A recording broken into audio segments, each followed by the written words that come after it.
In a joint statement at the United States Naval Base in San Diego, California, principal home port of the United States Pacific Fleet, US President Joe Biden, Australian Prime Minister Anthony Albanese, and British Prime Minister Rishi Sunak endorsed plans for the so-called AUKUS project, first announced in 2021.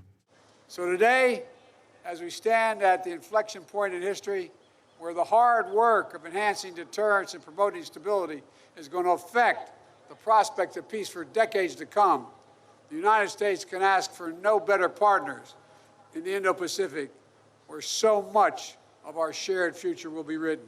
And I want to be clear. I want to be clear to everyone from the outset, right off the bat, so there's no confusion or misunderstanding on this critical point. These subs are powered, not nuclear-armed subs. They're nuclear-powered, not nuclear-armed.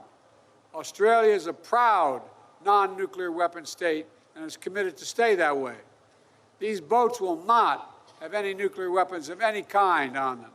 We are bound, above all, by our belief in a world where the sovereignty of every nation is respected and the inherent dignity of every individual is upheld, where peace, stability and security ensure greater prosperity and a greater measure of fairness for all, and where all countries are able to act in their sovereign interests, free from coercion.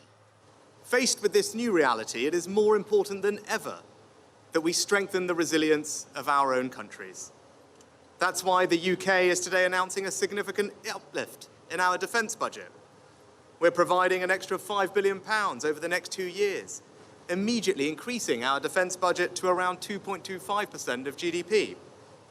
This will allow us to replenish our war stocks and modernise our nuclear enterprise, delivering AUKUS and strengthening our deterrent. Under the deal, the United States intends to sell Australia 3 US Virginia-class nuclear-powered submarines which are built by General Dynamics in the early 2030s, with an option to buy 2 more if needed, the joint statement said. The statement from the leaders said the multi-stage project would culminate with British and Australian production and operation of a new class of submarines, SSN AUKUS, a trilaterally developed vessel based on Britain's next-generation design, which will be built in Great Britain and Australia and include cutting-edge US technology. Great Britain will take delivery of the first SN AUKUS submarine in the late 2030s, and Australia would receive its first in the early 2040s, Albanese in the British statement said. The vessels will be built by BAE Systems and Rolls-Royce, the British statement said.